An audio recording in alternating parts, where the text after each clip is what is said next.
നമസ്കാരം.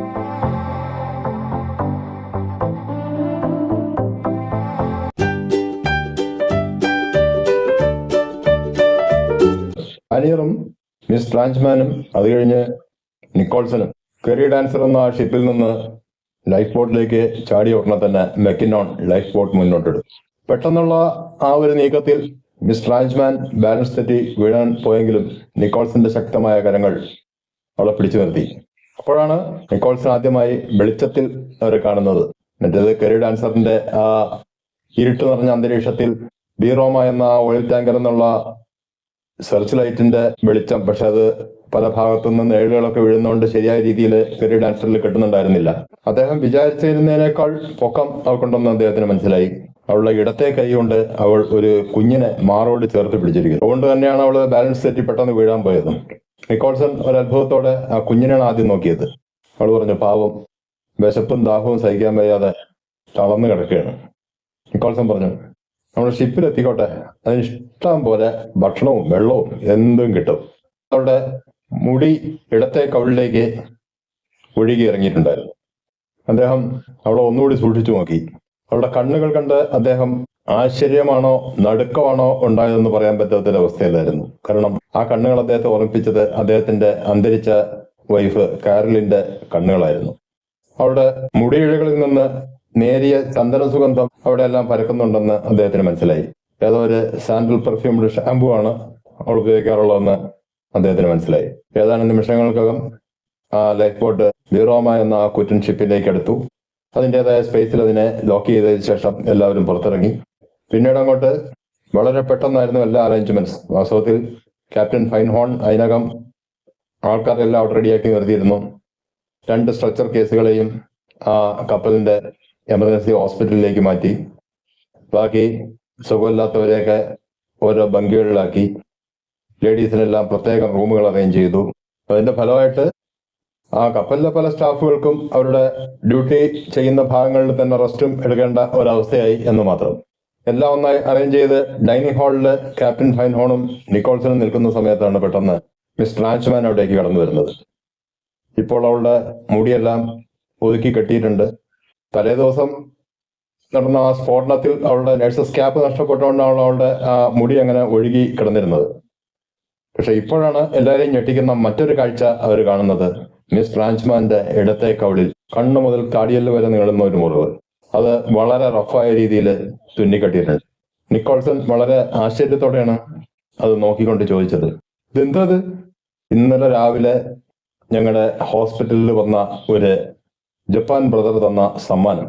ബാനച്ച്? അതെ. പക്ഷെ ഒരു ജപ്പാൻകാരൻ ഈ ഒരു അവസ്ഥയിൽ നിർത്തില്ലല്ലോ. അതെന്റെ ഭാഗ്യം.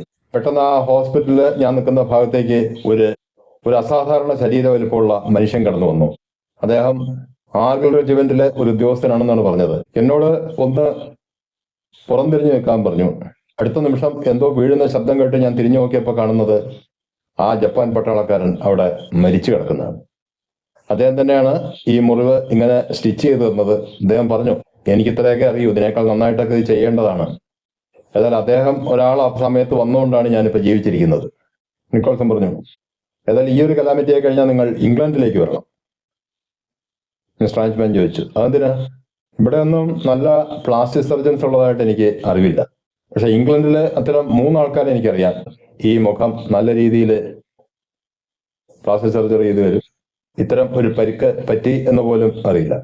ആ സമയത്ത് എല്ലാം കേട്ടുകൊണ്ട് വന്നിരുന്നു ക്യാപ്റ്റൻ ഫൈൻഹോൺ പറഞ്ഞു, ശരിയാണ് ശരിയാണ്, ഇദ്ദേഹത്തിന്റെ അങ്കിൾ തന്നെ നല്ലൊരു പ്ലാസ്റ്റിക് സർജനാണ്. അതുകൊണ്ട് ഇംഗ്ലണ്ടിലെത്തിയാൽ എല്ലാ പ്രശ്നം തീരും.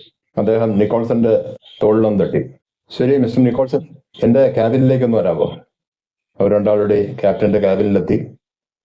നിക്കോൾസന് ഒരു സെറ്റി ചൂണ്ടി ഇരിക്കാൻ ആംഗ്യം കാണിച്ചുകൊണ്ട് ക്യാപ്റ്റൻ അദ്ദേഹത്തിന്റെ കബോർഡ് തുറന്നു. അതിൽ നിന്ന് ഒരു പൊട്ടിക്കാത്ത സ്റ്റാൻഡ് ഫാസ്റ്റ് സ്കോച്ച് വിസ്കി പുറത്തെടുത്തു. ഒപ്പം 2 ഗ്ലാസുകളും. 2 ഗ്ലാസുകളിലും 1/4 ഭാഗം വീതം വിസ്കി ഒഴിച്ച് ഒരെണ്ണം നിക്കോൾസന്റെ കൊടുത്തിട്ട് ക്യാപ്റ്റൻ പറഞ്ഞു, കഴിച്ചിട്ട് ഒന്ന് സുഖമായിട്ട് കിടന്ന് ഉറങ്ങ്, താൻ അത്രയധികം കഷ്ടപ്പെട്ടിട്ടുണ്ട്. നിക്കോൾസൺ ഒരു സിപ്പ് എടുത്തുകൊണ്ട് പറഞ്ഞു, തീർച്ചയായും സാർ. സാറ് ഉറങ്ങി എണീറ്റാൽ ഉടനെ ഞാൻ ഉറങ്ങാൻ പോകുന്നതായിരിക്കും.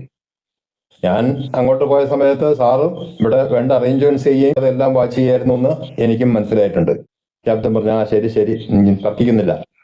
നിക്കോൾസൺ ചോദിച്ചു, ആ ബ്രിഗേഡിയർ എന്ന് പറയുന്ന മനുഷ്യനെ കുറിച്ച് സാറിന്റെ അഭിപ്രായം എന്താ? അയാള് പട്ടാളത്തിലെ ഒരു ഉദ്യോഗസ്ഥനായിരുന്നു എന്ന് തന്നെയാണ് എനിക്കും തോന്നുന്നത്. പക്ഷെ ബ്രിഗേഡിയർ ആണോ എന്ന് എനിക്ക് ഉറപ്പൊന്നുമില്ല. അയാളും ആ പ്രീസ്റ്റും കൂടി ഒരു ക്യാബിനിൽ ഇരിപ്പുണ്ട്, ഒരു ഫുൾ ബോട്ടിൽ വിസ്കിയും വെച്ചുകൊണ്ട്. നിക്കോൾസൺ ഒരു അത്ഭുതത്തോടെ പറഞ്ഞു, ഫുൾ ബോട്ടിലോ? കെറി ഡാൻസറിൽ കാണുമ്പോ ഒരു ഹാഫ് ബോട്ടിൽ വിസ്കി കയ്യിൽ പിടിച്ചുകൊണ്ടാണ് നിന്നിരുന്നത്. അപ്പൊ അത് മുഴുവൻ തീർത്ത് കാണും. എന്നിട്ട് എനിക്ക് തോന്നുന്നു അയാളുടെ കയ്യിലുള്ള ആ ബ്രീഫ് കേസിൽ മുഴുവൻ വിസ്കി ബോട്ടിൽസ് ആണെന്നാണ് തോന്നുന്നത്. അടുത്തത് പുറത്തെടുത്തതായിരിക്കും. ഞാൻ അയാളുടെ അടുത്ത് വിശദമായിട്ട് സംസാരിച്ചു. അയാള് ബോർണിയോയിൽ നിന്നാണ് ഈ കപ്പലിലേക്ക് കയറി എന്ന് പറയുന്നത്. കപ്പലിന്റെ ക്യാപ്റ്റൻ സൈറൻ എന്ന വ്യക്തിക്ക് ചില ബ്രൈബറീസ് ഒക്കെ നടത്തി കോട്ടാബറൂല്, അത് മലേഷ്യയിലെ തന്നെ ഒരു സ്ഥലമാണ്, പോകാനിരുന്ന ഈ കപ്പലിനെ സിംഗപ്പൂർ വഴിയാക്കി ഡൈവേർട്ട് ചെയ്യായിരുന്നു. വാസ്തവത്തിൽ അങ്ങനെ ചെയ്യുമ്പോൾ അദ്ദേഹം അറിഞ്ഞിരുന്നില്ല സിംഗപ്പൂര് തകർന്നു കഴിഞ്ഞു എന്നുള്ള കാര്യം. സിംഗപ്പൂരെത്തി ഒരു എയർപ്ലെയിനില് ഓസ്ട്രേലിയക്ക് പറക്കാനായിരുന്നു അദ്ദേഹത്തിന്റെ പ്ലാൻ. പക്ഷെ സർ, മെക്കിനോൺ പറഞ്ഞനുസരിച്ച് പട്ടാളക്കാർ ഇതിനേക്കാൾ കൂടുതലുണ്ടായിരുന്നു. അത് ഞാൻ ബ്രിഗേഡിയറിനോട് ചോദിച്ചു. അദ്ദേഹം പറഞ്ഞതാണ്, 1 ഡസൻ പട്ടാളക്കാരും അവരുടെ ലീഡറായിട്ടുള്ള ഒരു ലെഫ്റ്റനന്റും ഫോക്സിൽ ക്യാബിനിലുണ്ടായിരുന്നു. ഫോക്സിൽ ക്യാബിൻ എന്ന് പറഞ്ഞാൽ കപ്പലിന്റെ ഏറ്റവും മുൻഭാഗത്തുള്ള ക്യാബിനാണ്. വാസ്തവത്തിൽ നിക്കോൾസൺ ആ കപ്പലിൽ എൻ്റർ ചെയ്യുന്ന സമയത്ത് ഫോക്സിൽ ക്യാബിൻ വെള്ളത്തിനടിയിലായിരുന്നു. അവർ ഓരോ പേക്ക് വിസ്കിയും കൂടി ഒഴിച്ച് ഓരോ സിഗരറ്റും കത്തിച്ച് ഒന്ന് റിലാക്സ് ചെയ്തിരിക്കുന്ന സമയത്താണ് പെട്ടെന്ന്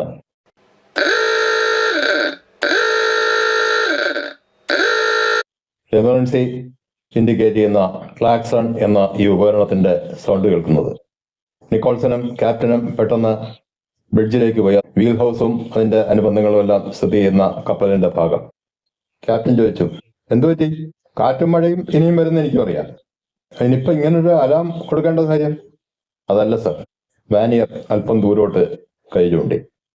വളരെ ദൂരെ ഒരു ഫെയിൻഡ് ആയിട്ടൊരു ലൈറ്റ് എല്ലാവരും കാണുന്നു. ക്യാപ്റ്റൻ പെട്ടെന്ന് നിക്കോൾസനോട് പറഞ്ഞു, ഒരു എമർജൻസിക്ക് വേണ്ട അറേഞ്ച്മെന്റ്സ് ഒക്കെ ചെയ്തോ? മിക്കവാറും നമ്മുടെ ജപ്പാൻകാരുടെ ഒരു നേവി ഷിപ്പ് ആവാനാണ് ചാൻസ്.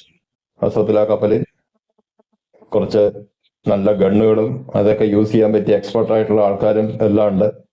അതിൽ 2 പേര് എപ്പോഴും ആ വീൽ ഹൗസിന്റെ മുകളിൽ ഒരു കാൻവാസ് ഷീറ്റിന്റെ അടിയിൽ ഡ്യൂട്ടിയിലായിരിക്കും.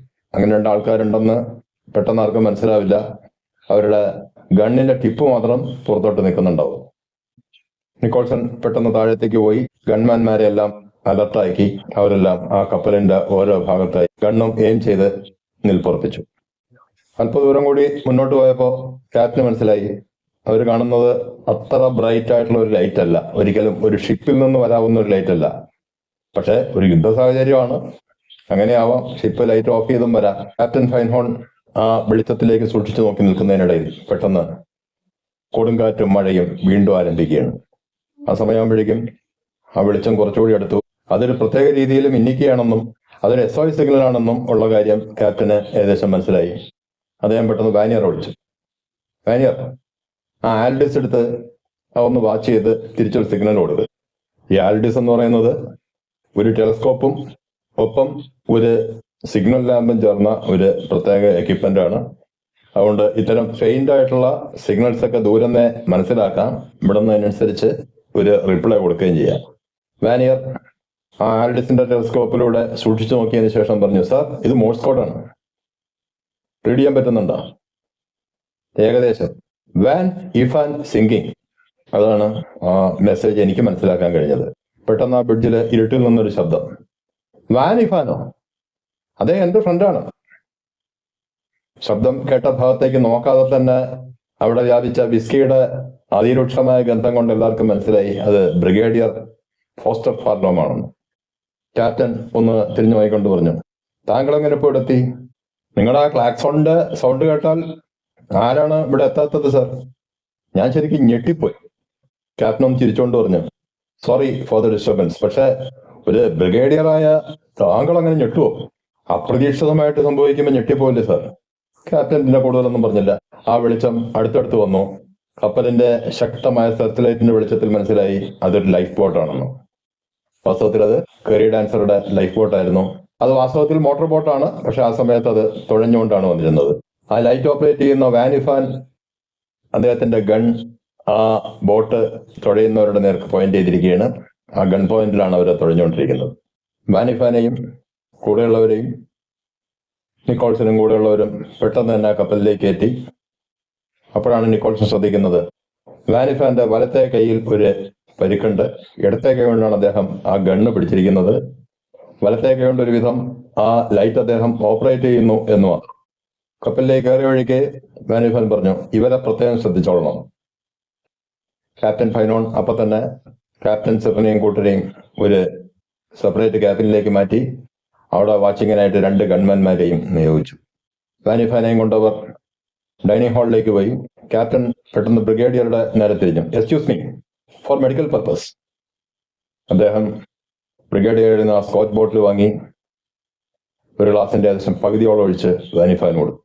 ഒറ്റ വലിക്കത് മുഴുവൻ അകത്താക്കിക്കൊണ്ട് വാനിഫാൻ ഒരു മിനിറ്റ് അനങ്ങാതിരുന്നു. അതിനുശേഷം അദ്ദേഹം സംസാരിക്കാൻ തുടങ്ങി. കേറി ഡാൻസർ അറ്റാക്ക് ചെയ്യപ്പെട്ട് ബോംബേഴ്സ് തിരിച്ചുപോയ ഉടനെ ഞാൻ വിചിത്രമായ ഒരു കാര്യം കണ്ടു. ക്യാപ്റ്റൻ സറിന്റെ ഒരു അനുയായി ഫോക്കൽ ക്യാബിനും പൂപ്പ് ക്യാബിൻ എന്ന് പറഞ്ഞു, അതിൽ നിന്നാണ് നിക്കോൾസണും ടീമും ഇത്ര ആൾക്കാരെ രക്ഷിച്ചുകൊണ്ട് വന്നത്. അതിന്റെ വാട്ടർ ടൈറ്റ് ഡോറുകളെല്ലാം ലോക്ക് ചെയ്ത് ക്ലാമ്പ് ഹാമർ ചെയ്തു. അത് എതിർത്ത എനിക്ക് പക്ഷെ ഒരു അബദ്ധം പറ്റി. പുറകിൽ നിന്നൊരു ആക്രമണം വരുന്നത് ഞാൻ ശ്രദ്ധിച്ചില്ല. പിന്നെ ക്യാപ്റ്റൻ സിറിനും ടീമിനും ഒരു അബദ്ധം പറ്റി. എല്ലാവരും വാനിഫാന് ആകാംക്ഷയോടെ നോക്കുമ്പോൾ ക്യാപ്റ്റൻ ഫൈനോൺ അദ്ദേഹത്തിന് ഒരു ഗ്ലാസ് കൂടി വിസ്കി കൊടുത്തു. അതിന്റെ ഒരു പകുതിയോളം കുടിച്ച ശേഷം അദ്ദേഹം തുടർന്നു. ബോധം വരുമ്പോൾ ഞാൻ ഇവരുടെ ബോട്ടിൽ കിടപ്പുണ്ട്. അതായത് അവരെന്നെ കൊന്നില്ല. അതാണ് അവർ ചെയ്ത അബദ്ധം. മാത്രമല്ല എന്റെ ഗണ്ണ് എന്റെ പോക്കറ്റിൽ തന്നെ ഉണ്ടായിരുന്നു. അതുകൊണ്ട് ഈ രീതിയിലെങ്കിലും വിടത്താൻ എനിക്ക് കഴിഞ്ഞു. ക്യാപ്റ്റൻ ഫൈനോൺ പെട്ടെന്ന് അവിടെ നിന്നിറങ്ങി നേരെ ക്യാപ്റ്റൻ സിറിനെയും ടീമിനെയും കീപ്പ് ചെയ്തിരിക്കുന്ന ആ ക്യാബിനിലേക്ക് പോയി. എല്ലാവരുടെയും മുഖത്ത് അദ്ദേഹം മാറി മാറി നോക്കി. ഈ ക്യാപ്റ്റൻ സിറൻ എന്ന് പറഞ്ഞാൽ എപ്പോഴും മുഖത്തൊരു അലക്ഷ്യവും പുച്ഛവും നിറഞ്ഞ ഭാവമാണ്. ലോകത്ത് അവനാണ് ഏറ്റവും വലുത് എന്നുള്ള ഭാവത്തിലാണ് എപ്പോഴും ഒരു നിൽപ്പ്. ക്യാപ്റ്റൻ ഫൈനോൺ അവനോട് ചോദിച്ചു, താനൊക്കെ ഒരു ക്യാപ്റ്റനാണോ? ഒരു അപകടം വരുമ്പോ കൂടെയുള്ളവരെ മുഴുവൻ വാട്ടർ ടൈറ്റായിട്ട് അടച്ചിട്ടിട്ട് സ്വയം രക്ഷപ്പെടുക, അല്ല ബെസ്റ്റ് ക്യാപ്റ്റൻ. അപ്പോഴും അവനവന്റെ അലക്ഷ്യഭാവം മാറ്റുന്നില്ല. ആ കൂട്ടത്തിൽ ഒരാളെ ക്യാപ്റ്റൻ പ്രത്യേകം നോട്ട് ചെയ്തു. അവൻ ഒരു വല്ലാത്ത ടെൻസറായിട്ടുള്ള സ്റ്റേജിലാണെന്ന് ക്യാപ്റ്റൻ ഫൈൻഹോണിന് മനസ്സിലായി. ക്യാപ്റ്റൻ നേരെ അവന്റെ മുമ്പിൽ ചെന്ന് വന്നു. അടുത്ത നിമിഷം അദ്ദേഹം പോക്കറ്റിൽ നിന്നൊരു .38 കോൾട്ട് റിവോൾവർ കൊടുത്തെടുത്ത് അവന്റെ മുഖത്തിന് നേരെ പിടിച്ചു. ഞാൻ ചോദിക്കുന്ന ചോദ്യങ്ങൾക്ക് 5 എണ്ണുമ്പോഴേക്ക് ഉത്തരം കിട്ടിയിരിക്കണം, അല്ലെങ്കിൽ നിന്റെ മുഖത്തിന്റെ ഷേപ്പ് ഈ ബുള്ളറ്റ്സ് മാറ്റും. പൂപ്പ് ഡെക്ക് ക്യാബിന്റെ ഡോർ അടച്ച് ക്ലാമ്പ് ചെയ്താരാ? അവനൊന്നും മിണ്ടിയില്ല. ക്യാപ്റ്റൻ എണ്ണാൻ തുടങ്ങി. 1 2. അപ്പൊ അവൻ പറഞ്ഞു, ഞാനാണ് സർ. ആര് പറഞ്ഞിട്ട്? ക്യാപ്റ്റൻ സിറൻ. ഫോക്സിൽ ക്യാബിന്റെ ഡോറ് അതുപോലെ ക്ലാമ്പ് ചെയ്തതോ? അത് യൂസഫ്. പെട്ടെന്ന് ഫൈൻഹോൺ ചുറ്റും നോക്കി. ആരാ യൂസഫ്? തോക്ക് ചൂണ്ടപ്പെട്ടിരിക്കുന്ന വ്യക്തി എന്നെ തുടർന്നു. അയാൾ മരിച്ചുപോയി സർ. ക്യാപ്റ്റൻ ഫൈൻഹോൺ വീണ്ടും ക്യാപ്റ്റൻ സിറന്റെ മുന്നിലെത്തി. കേട്ടല്ലോ, അത് തോക്ക് ചൂണ്ടിക്കൊണ്ട് ചോദിച്ച ആരും ഇതും ഇതിന്റെ അപ്പുറവും പറയും. വെറുതെ പറയല്ല. നാളെ കേറി ഡാൻസറിലുണ്ടായിരുന്ന യാത്രക്കാരുടെ എല്ലാം മൊഴികൾ ഞാൻ രേഖപ്പെടുത്തൂടെ. എന്റെ കപ്പലിന്റെ ക്രൂ സാക്ഷികളായിട്ട് ഒപ്പുവെക്കും. ഡാർവിനിലെത്തുമ്പോൾ നിങ്ങളെല്ലാം ഞാൻ ഓസ്ട്രേലിയൻ പോലീസിന് കൈമാറും. ബാക്കി അവർ നോക്കിക്കോളും. അത് പണ്ടുതൊട്ടേ ബ്രിട്ടീഷുകാരൻ്റെ ഒരു രീതിയാണ്. കുറ്റവാളികളെ എങ്ങനെ വിചാരണ ചെയ്ത് ഇപ്പൊ അത് തന്നെയാണല്ലോ നമ്മുടെ ഇന്ത്യയിലും സംഭവിച്ചുകൊണ്ടിരിക്കുന്നത്. എല്ലാ കുറ്റവാളികൾക്കും രക്ഷപ്പെടാൻ വേണ്ട ഒരു അവസരം ഒരുക്കി കൊടുക്കും. അത് തന്നെയായിരുന്നു വാസ്തവത്തിൽ ക്യാപ്റ്റൻ ഫൈൻഹോൺ അപ്പം ചെയ്തുകൊണ്ടിരുന്നത്. അവനെ അപ്പ കൊന്നിരുന്നെങ്കിൽ കൂടുതൽ പ്രശ്നങ്ങളില്ലാതെ ഇവരുടെ യാത്ര മുന്നോട്ട് പോയേനെ എന്നുള്ളതാണ് സത്യം. അത്തരം സംഭവവികാസങ്ങളുമായി അടുത്ത വീഡിയോയിൽ കാണാം.